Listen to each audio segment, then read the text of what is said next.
The ghost Richard Harris Barham. There stands a city, neither large nor small, its air and situation sweet and pretty. It matters very little, if at all, whether its denizens are dull or witty, whether the ladies there are short or tall, brunettes or blondes, only, there stands a city. Perhaps 'tis also requisite to minute that there's a castle and a cobbler in it. A fair cathedral, too, the story goes, and kings and heroes lie entombed within her. Their pious saints, in marble pomp repose, whose shrines are worn by knees of many a sinner. There, too, full many an aldermanic nose rolled its loud diapason after dinner. And there stood high the holy squats of Becket, till 4 assassins came from France to crack it. The castle was a huge and antique mound, proof against all this artillery of the quiver, or those abominable guns were found to send cold lead through gallant warrior's liver. It stands upon a gently rising ground, sloping down gradually to the river, resembling, to compare great things with smaller, a well-scooped, mouldy Stilton cheese, but taller. The keep, I find, has been sadly altered lately, and, stead of mail-clad knights, of honor jealous, in martial panoply so grand and stately, its walls are filled with money-making fellows, and stuffed, unless I'm misinformed greatly, with leaden pipes, and coke, and coals, and bellows. In short, so great a change has come to pass, 'tis now a manufactory of gas. But to my tale. Before this profanation, and ere its ancient glories were cut short all, a poor hard-working cobbler took his station in a small house, just opposite the portal. His birth, his parentage, and education, I know but little of a strange, odd mortal. His aspect, air, and gait, were all ridiculous. His name was Mason, he'd been christened Nicholas. Nick had a wife possessed of many a charm, and of the Lady Huntingdon persuasion. But, spite of all her piety, her arms she'd sometimes exercise when in a passion.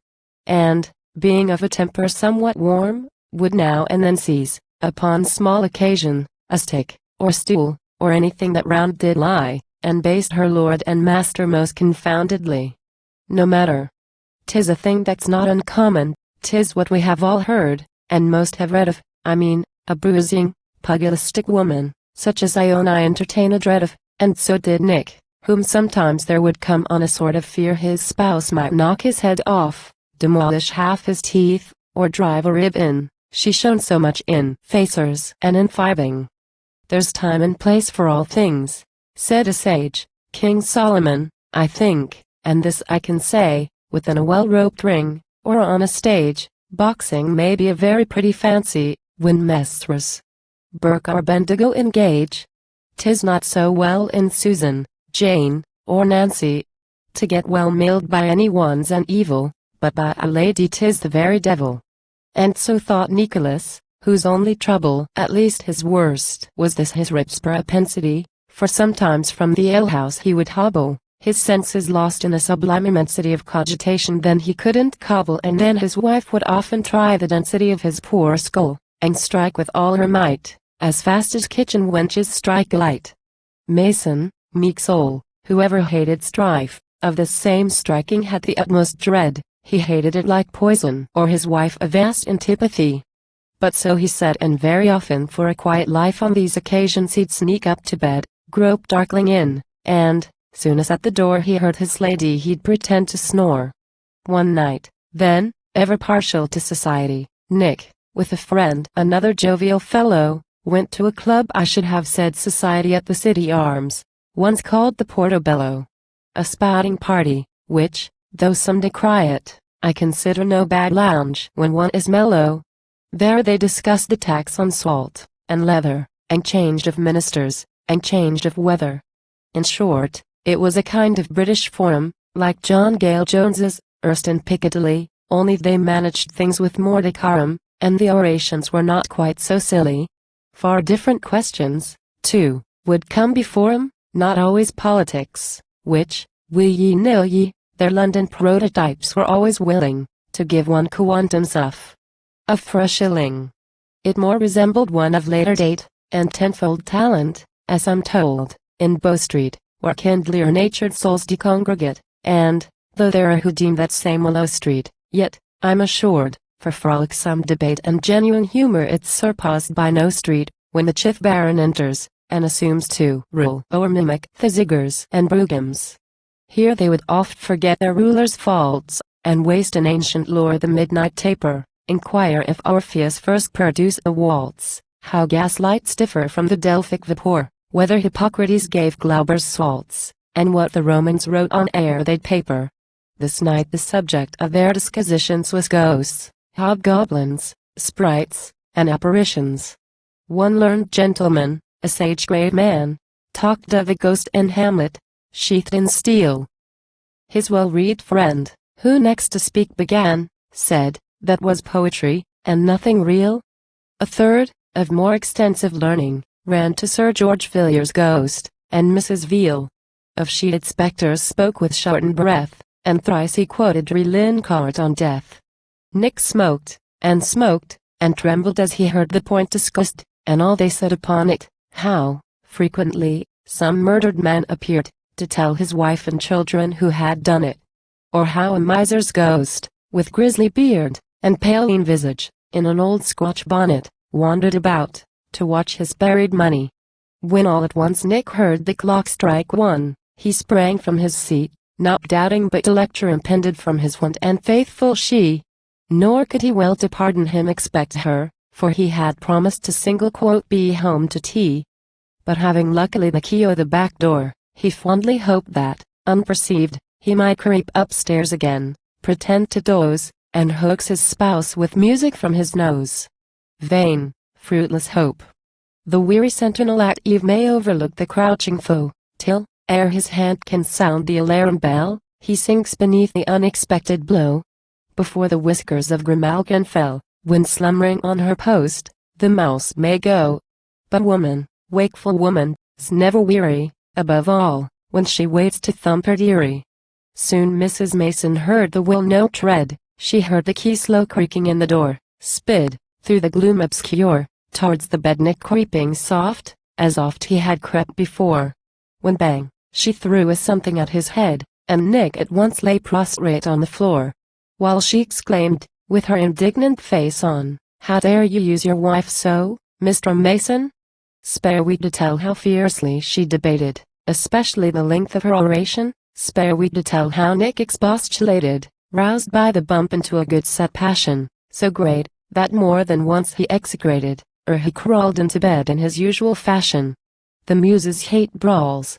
Suffice it then to say, he ducked below the clothes and there he lay.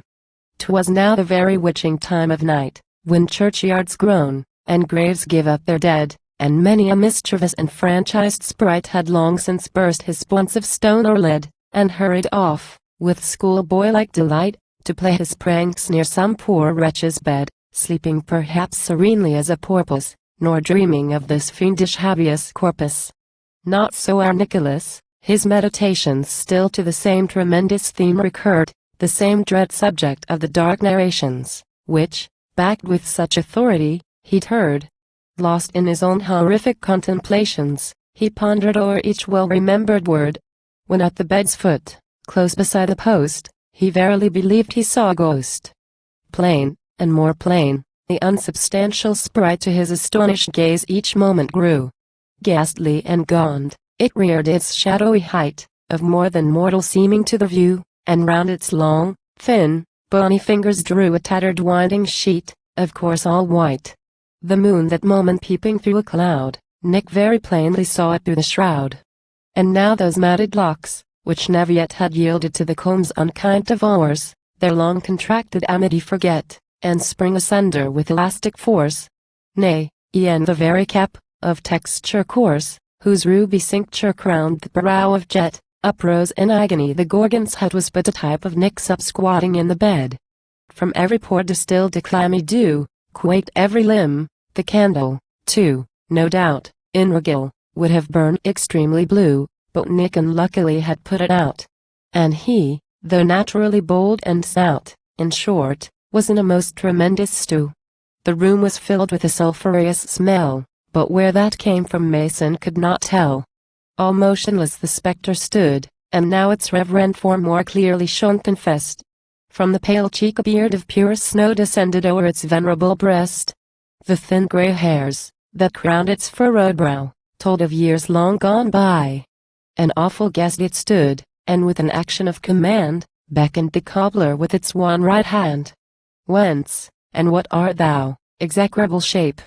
Nick might have cried, could he have found a tongue, but his distended jaws could only gape, and not a sound upon the welkin rung.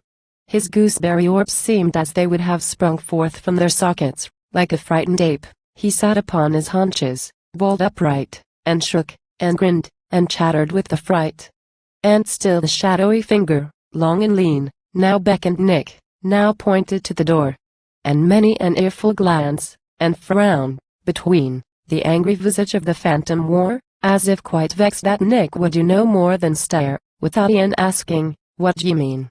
Because, as we are told, a sad old joke too, ghosts, like the ladies, never speak till spoke to. Cowards, 'tis said, in certain situations, derive a sort of courage from despair, and then perform, from downright desperation, much more than many a bolder man would dare. Nick saw the ghost was getting in a passion, and therefore, groping till he found the chair, seized on his awl, crept softly out of bed, and followed quaking where the spectre led.